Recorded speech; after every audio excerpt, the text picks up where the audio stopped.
Okay, ladies and gentlemen, and all the esteemed guests around this exhibition and all the exhibitor.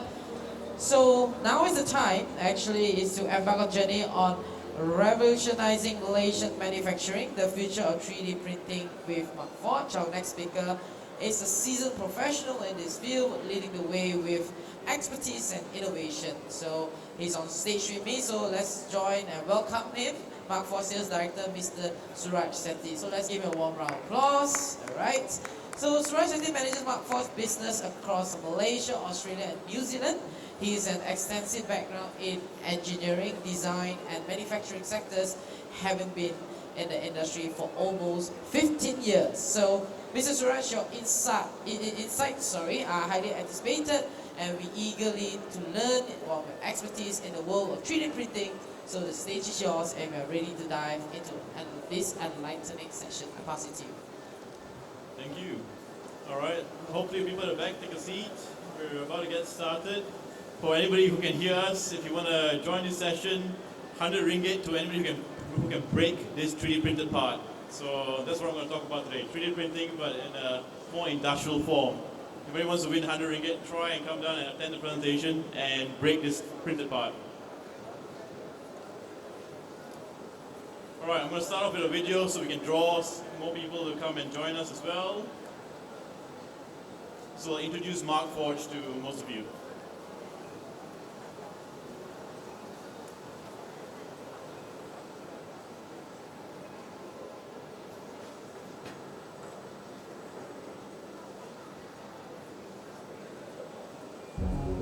Your organization is a well-oiled machine.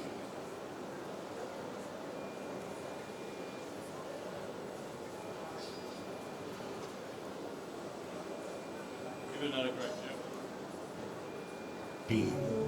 But how does it cope with the unpredictable? To the continuing supply shortage. Companies moving production overseas. One per machine. Don't wait for parts. Print them. Print metal, continuous carbon fiber, and many more industrial materials. Whenever and wherever you need them. Big parts, strong parts, precise parts. Replace physical inventory with digital inventory, all in one seamless platform. We help big companies, reliable companies, smart companies, all with a click of a button.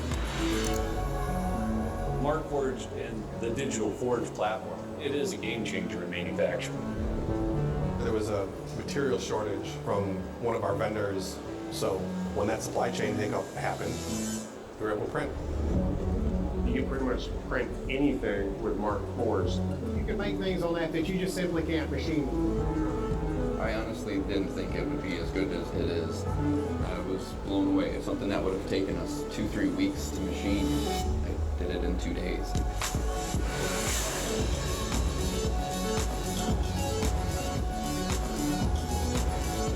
Welcome to resilient, flexible manufacturing. Welcome to Markforged.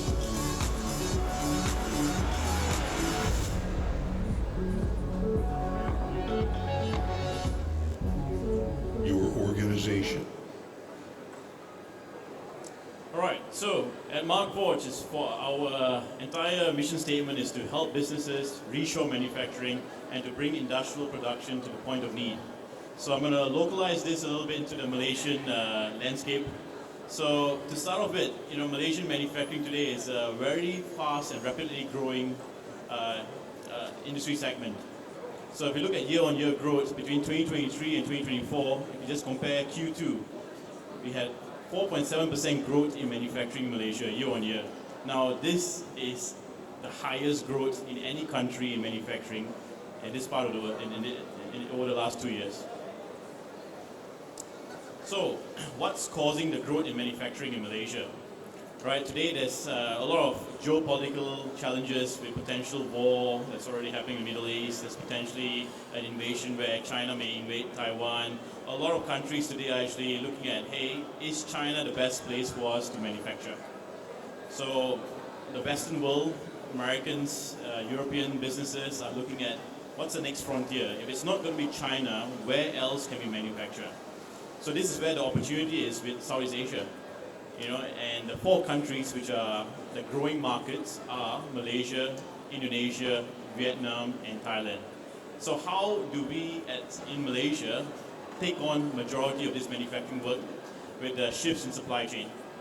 The challenge we have in Malaysia is our wages compared to these 4 countries are the highest. So compared to Thailand, Vietnam, and Indonesia, Malaysian salaries, Malaysian wages are more expensive. So what do? How do we now compete with Vietnam and Thailand where, because their labor rates are cheaper, does that mean that they're going to be cheaper to manufacture? Should countries just choose other regions instead of Malaysia? Right, so for most businesses, if they're looking to consider, how do we shift supply chains into a new region, the key things they look at is labor costs, they look at shipping costs, and they look at lead times. So to address this, what do we need to do in Malaysia? All right, most CEOs in Malaysia are currently evaluating what's next for their business. These are some data that's obtained from PwC as part of a recent CEO survey they've done in Malaysia. So most Malaysian CEOs are taking steps to reinvent their business. Most want to be more innovative, want to have more automation. But most CEOs are still not confident that their companies can survive. Now, why is this? All right, based on PwC's survey, what do CEOs in Malaysia cite? The 2 challenges they have. One is there's a lack of skills in my company. There's a lack of talent available for me to hire. And there's also a lack of technological capabilities. If we want to try and reshore more manufacturing from markets like China, the only way is if we are going to be more innovative, because labor in Malaysia, like I said, is more expensive than Vietnam, Thailand, and Indonesia. So the world has changed, right? We've got all sorts of supply chain challenges. I'm sure yourselves in business might be thinking, hey, before COVID, if I wanted to get a part, I could get it the next day. I could get it imported from China in 3 days. I could get parts coming in from Europe in a week. But today, it might not be a week, it might be months, it might be 3 months to get some critical parts. How do we combat this challenge? Let's try and say, okay, if you can't depend on overseas supply chains, all right, let's try and manufacture in-house. Let's go and buy a CNC. There's so many CNCs downstairs. Let's go and buy a CNC. All right, if I buy a CNC, then I need a machinist. All right, if I've got a machinist, all right, what if my machinist is sick? Does that mean no one can run my CNC? What if someone else poaches my CNC machinist and then I'm left with no one to run my CNC? Right, these are all challenges that any CEO is thinking about today. Right, and we also now have a phenomenon where in the past when we manufactured, we were manufacturing things in high volume, high quantities. Today manufacturing has changed, where we've got low to mid to high volume, a high mix environment where we have someone wants a part, I need 10 parts, I need 1 part, I need 100 parts. This means that traditional manufacturing methods can be quite costly. So to combat this, the only way is through automation. And what we do at Markforged is we allow businesses to overcome constraints. Today when you manufacture, there's a much more modern approach to manufacturing. On the left of this slide is how we manufactured in the past, where we start in a 3D CAD environment. We produce 2D drawings. From the 2D drawings, we prototype, and then we'll go ahead and do our tooling. We'll manufacture parts using CAM. First, we program the CNCs with CAM software. We'll fabricate fixtures, and then we'll machine the parts. What we're proposing at Markforged is you start at 3D CAD in design, you skip drawings altogether, you hit print, and you end up in functional parts. The parts could be great for prototyping, functional prototyping, for jigs, for fixtures, for work holding, for production parts, custom parts, for spare parts. So today, it's a global phenomenon. The biggest, largest businesses in the world who are innovative are already on this journey with us. If you look at the automotive industry, look at the aerospace industry, from companies like Airbus to Toyota to Honda, they're all using our technology today. So let's localize this as well. All right, so why are companies looking at this technology? Right, they want to have digital parts on an inventory. All right, I need a part, I'll hit print, I'll have the part the same day. I don't want procurement. I don't want purchase orders. I don't want to deal with vendors. I don't want to deal with shipping.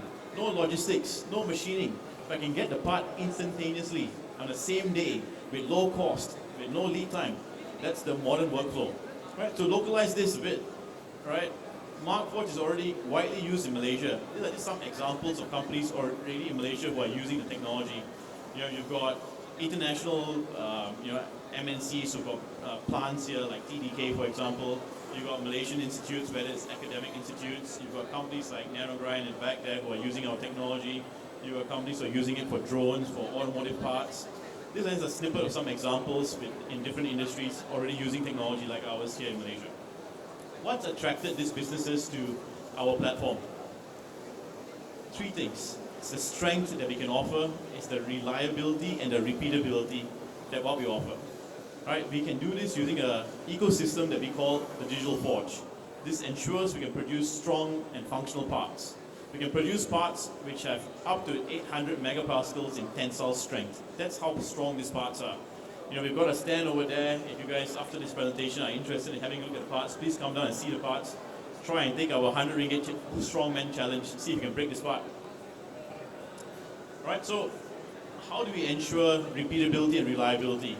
Within this ecosystem, on our printers, we've got scanners which are used to actually do point of fabrication inspection and to also produce inspection reports. We've also got FEA software that allows us to validate the strength of our parts before we print them. So a range of different printers. You'll see two of our printers on our stand, from small parts to large production printers which can print all the way up to 500 millimeter cubes in terms of size. We can print parts in composites as well as metal. All right, range of different materials that we have. They're all proprietary materials. They're all strength tested, and all the mechanical data is all widely available. All right, so what I'll share now is various examples of applications. How are companies using the technology, which I'm sure that's what you guys are interested in. All right, so use cases for us will be prototyping, not just for form and fit, but function. You want to be able to print a part. If I do some testing on it, the part will not break, will not snap. Then it's going to be for your tooling, your jigs, your fixtures, your work holding. It could be for any sort of production parts. They are low volume, bespoke, which are custom. And then it's going to be for spare parts. Imagine if you're a machinery manufacturer and your customer needs a spare part and you can't provide the spare part because you don't have them in stock.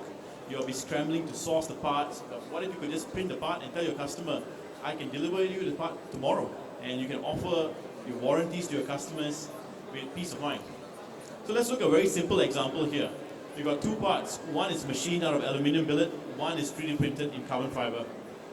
Firstly, let's look at the cost. The printed part, in terms of labor and material, 50 ringgit. A machine part, material and labor, 500 ringgit. It's 10 times more expensive. Why? Because of the process involved. With 3D printing, you start with a design file, you hit print, you have a part. The process of printing can be 10 hours on our slowest printer for this size, or it could be 1 hour on our fastest printer. Right, but machining takes time because you need a machinist. You need to program the CNC, you need to set up your CNC, you need to fabricate the fixtures, and then you machine the parts with a few setup stages. This takes time. If there's a design change in engineering, you start the whole process again. With 3D printing, you make a change in the software, you hit print, you have a new part with the new dimensions that you need. With traditional manufacturing, you go through the whole process with setups again. So, what other applications can we print? Let's look at production parts. Let's look at robotics. There's so many robots here, and with various exhibitors. All the end-of-arm tooling, the grippers, the effectors, are a great application for our technology, where we can print parts in composites which are of high strength, which are very light. This allows us to increase the payload on our robots. Right? By printing parts with an inbuilt vacuum channel, we can actually ensure there's no limiting range on robots. Yeah, various examples of the printed grippers. It could be different geometries, different sizes, you name it. See this video loads, skip it. Another example, a vacuum picket. I think I met a couple of people today who are doing automation for the food and beverage and the pharmaceutical industry. These industries, there's a lot of pick-and-place robots. This is from one of our customers, one of the largest F&B companies in the world, Fortune 500 business, Pepsi. Today, they're using our technology to 3D print vacuum grippers instead of getting them machined. Why? Because they're shortening their lead time from 3 months to a day. They're reducing their cost for manufacturing by 99%. Right, on this slide here, in white, you can see the original OEM design. Right, in black, you can see the 3D printed part. They're printing it with Kevlar to account for high shock absorption on this vacuum gripper. Right, there's a video here showing the printed part in production now. You can see how fast it moves. It moves more than 2 times per second. Right, and they've chosen to 3D print this because it gives them more durability, more flexibility, and it reduces the cost and lead time. You know, we've even got parts going to space. We've got customers who are replacing aluminium chassis for their satellites. They're replacing it with carbon fiber and printed carbon fiber. They use materials which are flame retardant, which are flame, smoke, and toxicity free, which we provide. These parts are printed on a printer and sent straight to space. No need for any post-processing, no need for any extra steps involved. Going from a 3D printer to space. That's what we can offer at Markforged. You know, not just space. We've got customers printing parts for aircraft. You know, whether it's aircraft interiors, whether it's tray tables on an aircraft, these materials are certified by the aviation departments. You know, another very simple example. This is an example from a caravan manufacturer. They have a light reflector that goes to the side of a caravan. Today, they are manufacturing it with many processes, the traditional way, right? One small part like this, there's many manufacturing processes. They start with welding, they do sandblasting, they do laser cutting, and they do sheet metal folding. Instead of doing 4 processes, they're printing it in one go. They're shortening the lead time. They're making the part 3 times lighter. You know, petrol prices in Malaysia are only going to go higher and higher as the government subsidies are removed. Being able to lightweight your parts can also give you a downstream advantage if parts go onto moving vehicles. We can print large parts. This could be this is an example where a valve housing has been printed in carbon fiber instead of being machined in aluminium. You know, you got companies like Caterpillar who do excavators and earth moving equipment. A lot of their components now are 3D printed. These particular parts go into the harshest environments in the world. You know, environments where it goes up to 45 Celsius. These parts have got no issues with degradation due to UV. You know, there's quite a few companies here who are involved in drones. You know, you can print drones in carbon fiber. Small parts, large parts, you can assemble them together. It can be your mounts, your enclosures on drones, or it could be the actual entire drone itself. They are 3D printed in a high strength but lightweight material. In the marine industry, which is big in Malaysia, they've got parts that can go and survive all the way to the ocean's depth of 6 bar of pressure. In the automotive industry, spare parts. We've got customers today who are 3D printing spare parts. In this case here, it's a replacement carburetor cap. Right? They couldn't find a replacement spare part anywhere in the world. They had no drawings of this part. So what they did is they decided to reverse engineer. They got a scanner, scanned the part, printed a functional prototype in composites, and then in stainless steel on our printers, on the same printer, they're printing in stainless steel, the end-use production part. You know, we've got examples, you know, there's a lot of Porsches here in Malaysia, and what happens with spare parts? We've got examples from our customers who are printing spare parts for various vehicles, whether it's carburetors in metal, for example. This technology today is used by the US Navy. These printers are on board US aircraft carriers and submarines. They are printing parts at sea. That's how accurate and versatile this technology is. You can print parts to 50 micron accuracy, even at sea. Right, we've got examples of lifting tools. Lifting tools are heavily regulated. This is in the oil and gas industry. There are customers, 3D printed a lifting tool, and they end up doing a certification process. The tested lifting capacity is 960 kilograms, so almost a ton. That's how strong printed carbon fiber is. Right? We're not printing toys anymore. It's not about printing tools for form and fit. Right? We've got a big industry here in Malaysia with the E&E industry, the semiconductor market. We've got materials today which are ESD safe. You can print parts in carbon fiber which are ESD safe. This could be fixtures, it could be production parts, it could be enclosures for PCBs. They can be 3D printed today. Right? A lot of you here are from CNC machining shops. You know, I was having a conversation earlier with someone. He was like, "Oh, is 3D printing going to replace my CNC machines?" No, it's not supposed to. You use the right tool for the right job. If someone wants you to manufacture things in bulk, in high volume, you use your CNCs. If someone says hey, I need a low volume part. Is there a cheaper way or better way for me to manufacture? Yes. If you're a CNC machining shop today, have you heard of Titans of CNC? It's one of the most innovative brands in the market today in terms of CNC machining. They are now using our technology to complement their current workflows. Instead of machining fixtures and brackets and work holding and soft jaws, they are 3D printing it. They are using their CNC machines for high volume parts. For any one-off parts like jigs and fixtures, they are printing it. Why? This material that we have in carbon fiber is functionally very strong, up to 800 megapascals in tensile strength. It's also non-marring. It's got a great chemical and corrosion resistance as well. Now we have customers today who are printing tooling for sheet metal. All what you see in black here, all the sheet metal bending tools are 3D printed today instead of machined. Punch tools like this are 3D printed today instead of being machined. And these punching tools can survive up to 3,000 runs. Right? So instead of machining tools like this, you can reduce your cost by up to 99%. The example here of a 3D printed carbon fiber tool in action. Right, of course, if you want to say, hey, I know 3,000 cycles, that's not enough for me. I want to survive 100,000 cycles. Sure, you can print in metal. We also print metals like tool steels, which are great for this application. Right, we can also print bending tools for pipes. If anyone's involved in pipe bending, instead of machining the bending tools, you can 3D print the bending